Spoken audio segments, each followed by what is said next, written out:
Yo, what's up everyone? My name is Andrew Warren, and in today's video, we're going to be talking about another recent purchase that I made for Tesla stock. And once again, this time around, at least unlike yesterday's video, this was not a purchase within my Robinhood account, but this was another purchase within my Roth IRA. But before we get into all of the details of this purchase, as always, please make sure to smash that like button if you enjoy the Tesla videos and the transparency. And let's just take a look at Tesla stock. That way we can kind of reference the current price and the movement for today in comparison to when this purchase was made, which was actually on Monday. The current share price for Tesla stock is at $575.50, and in the normal market hours today, we had a bit of a rebound compared to yesterday at plus 3.02%. That's plus $17.16, and then in the after hours, we have taken a little bit of a dip at minus 1.58%, which is minus $9.26. And honestly, that doesn't really surprise me. There is the possibility of us seeing a lot of volatility up until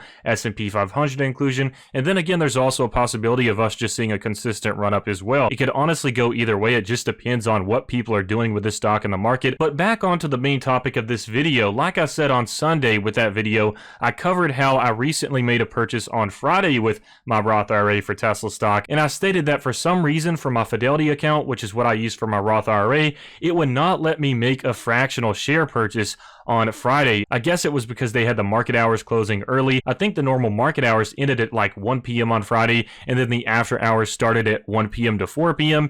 So when I actually made that purchase on Friday, I was trying to make a fractional share purchase of $900 worth of Tesla stock, but it would not let me make a fractional share purchase. It would only let me buy in a whole number of shares. So I ended up having to wait until Monday, and I stated on Sunday where I talked about this purchase that I would have simply just preferred if I could have bought it all at once, but for some reason it's just like one of those things that Fidelity wouldn't let me do. So like I said, I ended up having to make the rest of that $900 purchase on Monday. And I didn't cover this in yesterday's video because I really just wanted to focus on that big main purchase that I was making and the explanation for that. But with all of that being said, I'll go ahead and throw up an image on the screen of the order field confirmation.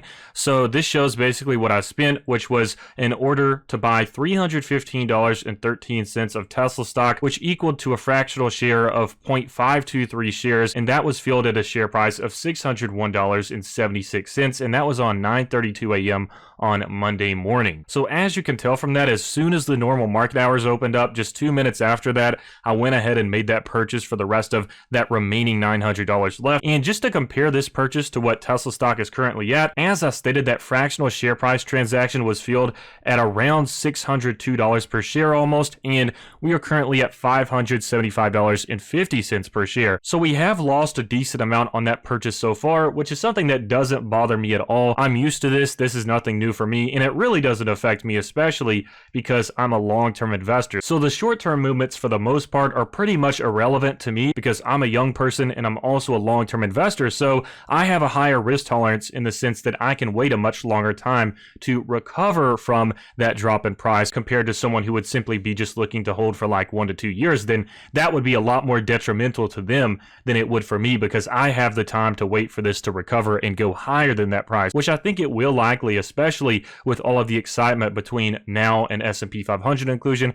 Like I stated, I don't know whether we could just see a lot of volatility between now and then, or if there could be a surge. I'm still leaning towards the side of a surge with maybe some volatility days here and there and possibly some pullback days as well. But I think the general trend, at least until that major event, will be upwards. I am expecting a little bit of a sell-off afterwards, but I don't know how much of a sell-off it's going to be, considering the fact that with past events that have had a sell-off, those have pretty much just been news events or things where they announce something, rather than in this scenario, we actually have a mandatory purchase of Tesla stock being made. And there's a big difference between what's happening this time around compared to recent events where there was no guarantee that a huge purchase was going to be made with past major events that have caused a run up with Tesla stock. Even with a stock split, there was no guarantee of a purchase, yet this time around we do have a guarantee. And of course, with that being said, this was not the major reason for me putting more money into this account for my Roth IRA and buying more Tesla stock. Of course, we could say it's an aspect of that, but in general, I'm going to be maxing out my Roth IRA with Tesla stock anyways. So if I'm going to do it and I have the cash, I might as well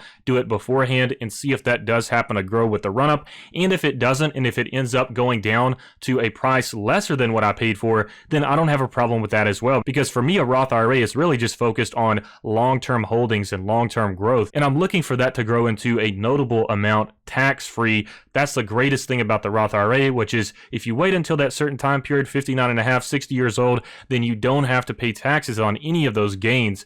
And that's why I'm really trying to prioritize this account, and I almost have it paid off just to have some transparency on this 2020 Roth IRA account as well. You all don't get to see this account as much since we're mostly just focused on the Robinhood portfolio. I've showed it a few times, but I recently just took a screenshot today on December 1st, and my contributions so far in 2020 have been $4,630, and the remaining contribution of that is $1,370. So of course with that, I just want to make sure I max out this account by putting in that last $1,370 before I no longer have the opportunity to do so. But given that contribution, we currently have a balance in this account of $5,348.62. So we've made a little bit of money on this so far compared to that $4,630 initial investment. I'm actually really happy about this so far, and even if it wasn't a huge gain, I'm still just glad that I'm maxing this out because I have a lot of faith in not only Tesla growing in the long term, but it's exciting as well because like I said, all of these gains will be tax-free because I don't plan on taking any money out of this account until that 59 and a half age time when I can enjoy those tax-free gains. But I'm also showing this not only for the transparency, but also just simply as some motivation out there as well, because just think about that. That's basically $700 in gains so far, and keep in mind it hasn't been until pretty recently that I've put some money into this account. So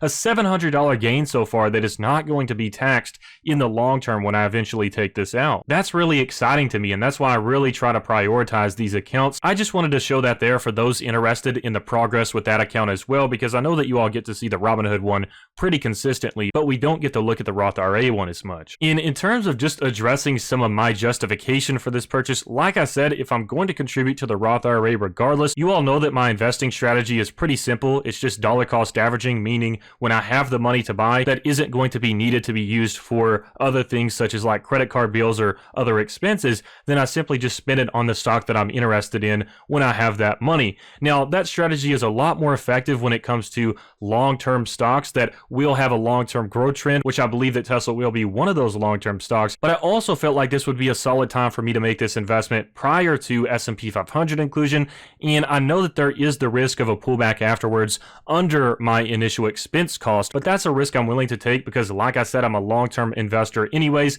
That's when I had the cash. That's simply dollar cost averaging for me. And then also it's just simply a scenario where there could be some upside to this as well if the stock surges between now and S&P 500 inclusion and it doesn't sell off enough to the point where it's under that $602 expense. And I believe that the first part of this $900 purchase combined over Friday and Monday with me purchasing that one share on Friday, that was actually a little bit cheaper than the purchase on Monday because I think the market was up at around 932 yesterday. So I actually bought in on Friday a little bit cheaper, I believe. But in general, like I said, it doesn't make too much of a difference to me. It's not that complicated of a strategy, but it has been pretty effective if we take a look at the all-time chart. So I'm actually a big fan of dollar cost averaging, especially if it's a company that you believe in the long term. But of course, anything that I say in this video is not to be considered financial advice. This is simply me just sharing my thoughts and opinions and ideas about the market in Tesla stock. And in terms of my justification for this, why am I choosing to buy Tesla stock and especially buying Tesla stock for my Roth IRA, which is an account a lot of people mainly prefer index funds for? Yes, I know one could say that I'm taking on a little bit more risk here by purchasing individual stocks for this account specifically, but it kind of goes along with my vision for this portfolio as well. I know that there's a lot of risk to only owning one stock, but when I look at the upside of that risk, there's a lot of that as well, because if we take a look at the portfolio, I'm up 123.54% over the past year. Tomorrow is the 1-year anniversary for my Robinhood account.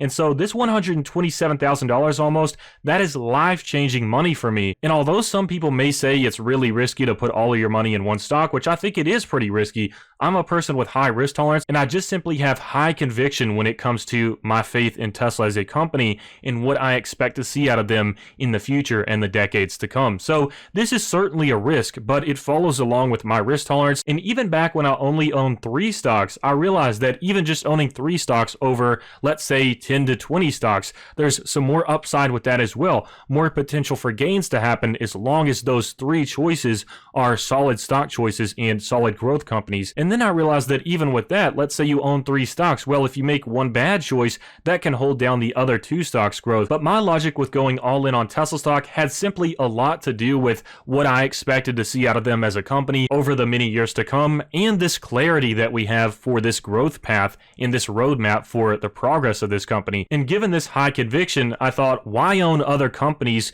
when I simply think that Tesla could drive more growth and grow my portfolio more than dividing up my portfolio into 3 stocks, in which 1 or 2 other stocks could hold Tesla's growth down in total and also hold my portfolio's growth down. So this is definitely high risk investing, but at least from my perspective, in general, one could say it's high risk, but given all that I know about Tesla stock, I don't see it for me as personally as risky as others out there would perceive. And another thing to keep in mind as well is that even if this is risky, at this point in time, I've already made a solid amount of gains, so even if Tesla were to drop 50%, I'm still not in the hole on this major investment that I've made. And that's also a situation to keep in mind as well. In my position, it's a little bit less risky because Tesla can drop 50% and I'm still not out a lot of money. Yet if I chose to start a brand new portfolio and I had no money right now and I put 100K in Tesla stock, there's a much higher risk that I end up in the negative than me ending up in the negative right now, with Tesla still being 100% of my portfolio. But the important thing to keep in mind is that I have a lot of gains as cushioning right now, basically. But I have to admit, even if Tesla stock were to drop 50% and nothing fundamental has changed about the company,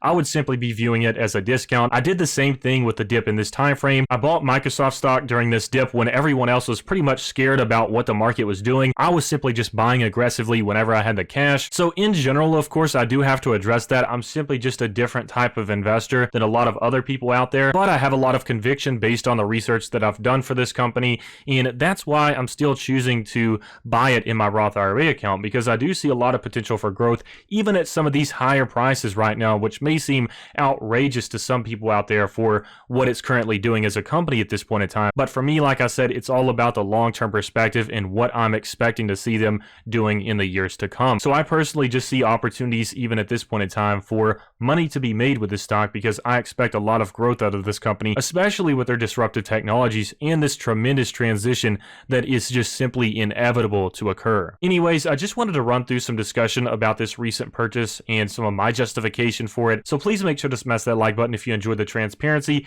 and also feel free to take advantage of my referral links in the description below. You can sign up to Robinhood and get a free stock, and you can sign up to Webull and get 4 free stocks in total, 2 valued up to $250 for signing up with my referral link, and then you can get another 2 free stocks valued up to $1,600 by depositing $100 into your Webull account. And I actually took that $100 right back out after I got my free stocks, and it worked for me. So hopefully that works for you all out there as well if you actually want to take advantage of this. But it's basically nice passive income with minimal effort, and it helps support the channel as well, which I really appreciate. But anyways, I hope you all enjoyed this video, and I hope you have a fantastic rest of your week.